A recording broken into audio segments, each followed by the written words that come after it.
Hello guys.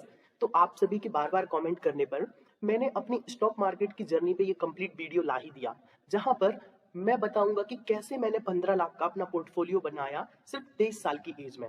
और don't worry, आप लोग को लगेगा कि मैं फेक नंबर्स बताऊंगा या फेक फाकी करूंगा, तो ऐसा कुछ भी नहीं है। मैं अपना रियल लाइफ पोर्टफोलियो भी दिखाऊंगा, है ना। ग्रो के ऐप में जाकर के मैं अपना पोर्टफोलियो भी आप लोग को दिखाऊंगा और कंप्लीट बताऊंगा कि मैंने ऐसी कौन सी स्ट्रेटेजी को यूज किया, मैंने कैसे स्टॉक पिकिंग की और मेरी लाइफ में क्या स्ट्रेटेजी रही और क्या सोच रही है स्टॉक मार्केट को लेकर के। ठीक है, तो चलिएगा इस वीडियो को स्टार्ट करते हैं।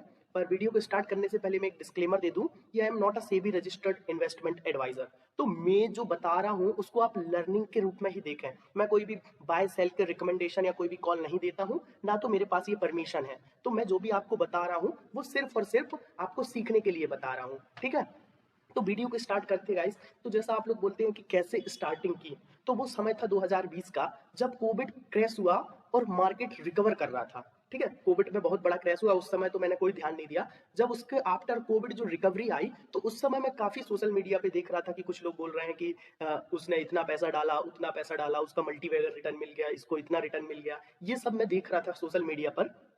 तो मैंने सोचा ऐसी कौन सी चीज़ है यार, इसको देखना तो चाहिए, क्योंकि इतना पैसा बन रहा है तो कुछ इंटरेस्टिंग चीज़ मेरे को लगी। तो मैंने सोचा चलो इसको थोड़ा सा देखते हैं कि जब आफ्टर कोविड रिकवरी जब ये चल रहा था, तो मैंने सबसे ज़्यादा इन दो स्टॉक्स के बारे में सुना और आपने भी सुना होगा। कौन सा? एक था विप्रो और एक था आइसर मोटर। वही कहानी कि विप्रो में एक भाई ने 10,000 रुपए डाले, उसके इतने पैसे हो गए, विप्रो ने ऐसा रिटर्न बनाया, ये किया वो किया। और आइसर मोटर का सुना कि एक बुलेट ना लेकर के आइसर के शेयर ले लिए होते 2002 में, तो इतना पैसा बन गया होता, उतना पैसा बन गया होता। ये वो इतनी कहानियां सुनी मैंने इन दो कंपनियों के बारे में कि मैं स्टॉक मार्केट को सीखने के लिए बहुत ही ज्यादा उत्सुक हो गया, है ना। अब मेन प्रॉब्लम क्या थी कि मैं उस समय स्टडी कर रहा था और मैं कर रहा था बीटेक, वो भी कंप्यूटर साइंस से, और मैं था उस समय सेकंड ईयर पे। ठीक है, तो मुझे अपना फोकस पढ़ाई पे भी करना था, लेकिन मैं ये सुन चुका था, तो मेरे पास ये पैसे का कीड़ा आ गया, क्योंकि मिडिल क्लास फैमिली से था भाई। तो पढ़ाई और सब चीज जो होती है, हमारा एक ही एम होता है कि पैसा कैसे बनाए, चाहे पढ़ाई करके बनाए, जॉब करके बनाए या बिजनेस करके बनाए। ठीक है, तो उसके बाद क्या हुआ, सेकेंड ईयर मेरा जैसे तैसे कंप्लीट हुआ, मैं मार्केट के पीछे तो लग चुका था।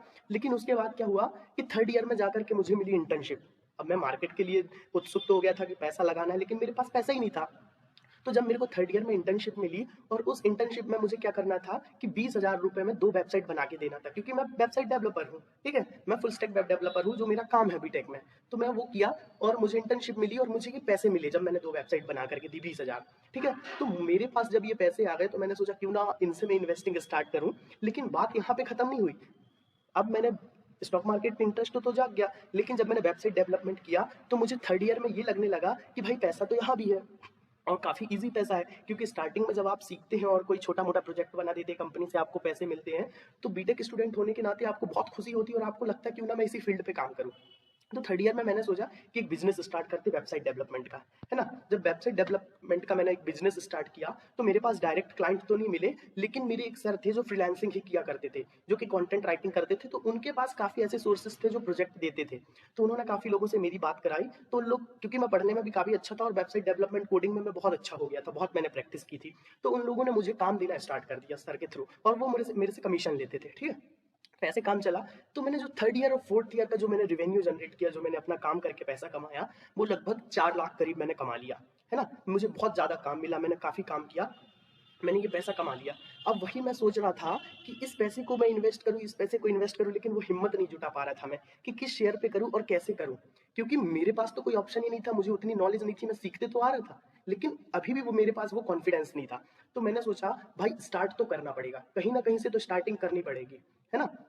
जब इतना पैसा आ गया, तो मैंने कहा अभी स्टार्टिंग तो करनी पड़ेगी। अब मैंने स्टार्टिंग इसके बाद कैसे की, जब मेरे पास पैसा आ गया, अब मैं लेके चलता हूँ आपको अपने पोर्टफोलियो में और दिखाता हूँ कि मैंने कैसे। तो गाइस, अभी मैं आ चुका हूँ अपने पोर्टफोलियो पे। तो आप देख सकते हैं ये मेरा लाइव पोर्टफोलियो है, जो कि मैंने ग्रुप पर दिखाया हुआ है आपको। मैंने सिक्योरिटी रीजन से थोड़ा सा साइड का एरिया हाइड कर दिया है। ठीक है, तो अभी आप देख सकते हैं ग्रो का मैं अपना पोर्टफोलियो दिखा रहा हूँ।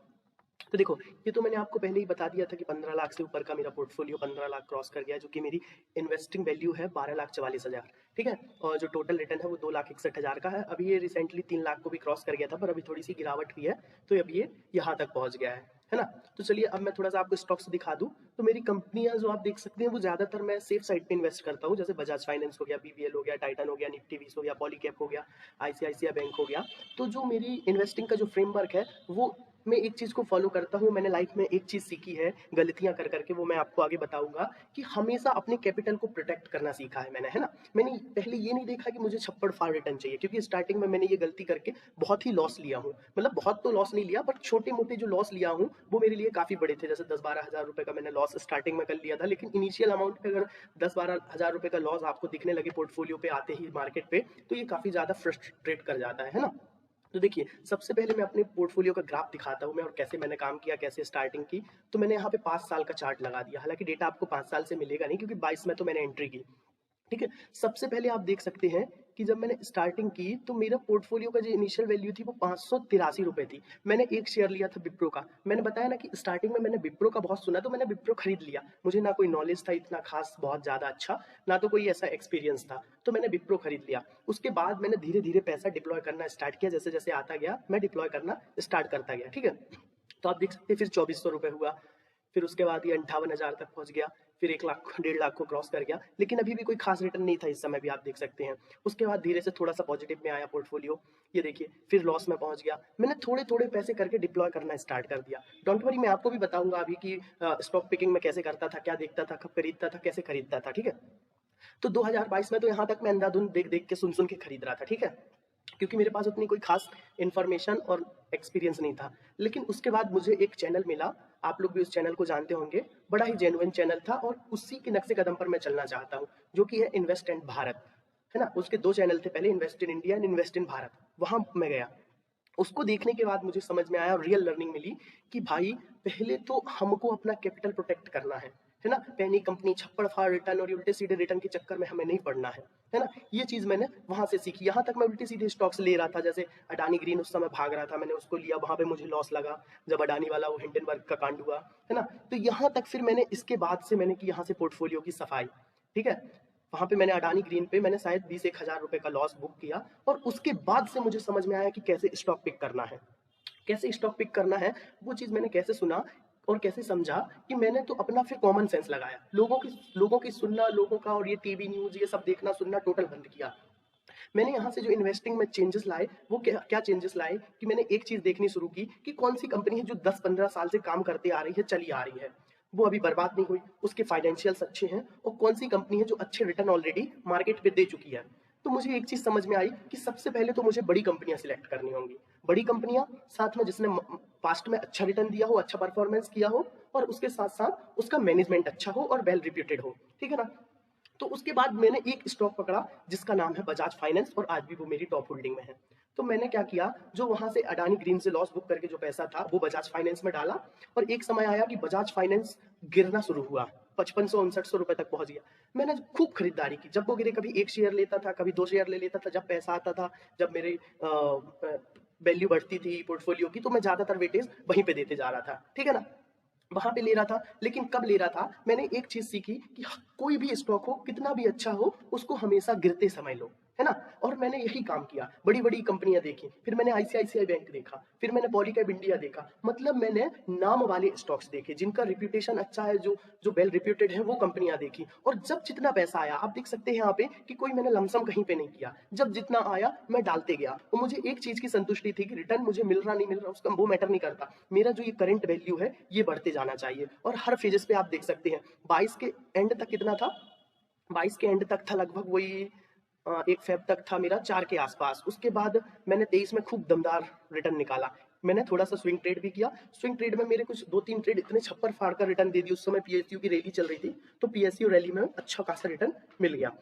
उसके बाद उसको भी मैंने यहाँ पर शिफ्ट किया, और मेरा मुझे पता था कि जो वो सब रिटर्न दे रहे हैं छप्पर फाड़ के, किसी ना किसी दिन उनमें प्रॉब्लम आने वाली है। तो मैं वही चीज देख रहा था बड़ी बड़ी कंपनियों में। फिर मुझे बीबीएल मिला, मैंने बीबीएल में शिफ्टिंग शुरू की, बीबीएल में भी अच्छा इन्वेस्ट हो गया, आईसीआईसीआई बैंक में अच्छा इन्वेस्ट हो गया। फिर पॉलीकैब में तो अभी काफी रिसेंटली बाइंग की है, 24 के लास्ट एंड पे की है, 25 के आसपास की है, जब वो गिरावट हुई थी थोड़ी सी वहां पे। तो ऐसे कर करके मैंने हमेशा एक एम बनाया कि जो अच्छी कंपनियां हैं, जो बड़ी कंपनियां हैं, वो जब भी डिस्काउंट पे मिले, सपोर्ट के पास मिले, तो उनको वहां पे एडिंग करनी है। कभी 5,000 ऐड कर दिया, कभी 2,000 ऐड कर दिया, तो कभी एक स्टॉक ऐड कर दिया। जब जितना मिला तो धीरे धीरे मैं यहाँ से ऐड करते गया। आप देख सकते हैं कि गिरावट वॉलिटिलिटी कितनी आई है, यहाँ पे 21% से सीधा पोर्टफोलियो 8% के पॉजिटिव में आ गया। ठीक है, 21% का पॉजिटिव से सीधे 8% के पॉजिटिव में, मतलब ये वॉलिटिलिटी को मैंने फेस किया हूँ, इससे मैं कभी नहीं डरा। लेकिन at the end of the day आप देख सकते हैं कि मेरे पोर्टफोलियो की वैल्यू बढ़ ही रही थी, चाहे कितनी भी मार्केट में गिरावट आई। ये देखिए यहाँ पे एक ये बड़ा क्रैश टाइप में आया था इलेक्शन के समय में। लेकिन एक चीज आप देख सकते हैं कि पोर्टफोलियो की जो ये करंट वैल्यू है ये कभी नहीं घटी, ये करंट वैल्यू हमेशा आज भी बढ़ी है। आज इतना मार्केट गिरा है फिर भी पोर्टफोलियो ऑल टाइम हाई पे है। इसका रीजन क्या है कि मैंने बेस्ट स्टॉक्स पिक किए हैं, है ना। कोई भी मैंने पेनी कंपनी के पीछे नहीं गया, कोई भी मैंने घटिया कंपनी नहीं ली। हाँ, मैंने रिस्क लिया है, एक पोर्टफोलियो है जो स्मॉल कैप का मैंने आपको दिखा चुका हूँ, उस पर थोड़े से पैसे से रिस्क लिया है कि वो डूब भी जाए तो मुझे उसमें कोई टेंशन ना हो। लेकिन जो मेरा स्टेबल पोर्टफोलियो है, यहाँ पे आप देख सकते हैं सारे स्टेबल और अच्छी कंपनियां मिलेंगी, जैसे बजाज फाइनेंस हो गया। और आप एवरेज प्राइस देखिए इनका, हमेशा मैंने गिरावट में इन्वेस्ट किया है। ये नहीं कि कभी भी स्टॉक कहीं पे भी है तो कर दूं। अभी भी ये मुझे अच्छी कंपनी लगती है, अभी भी मेरा और इन्वेस्ट करने का मन है, लेकिन अभी स्टॉक्स काफी ऊपर है ये स्टॉक, इसीलिए मैं बिल्कुल छेड़छाड़ नहीं कर रहा हूँ।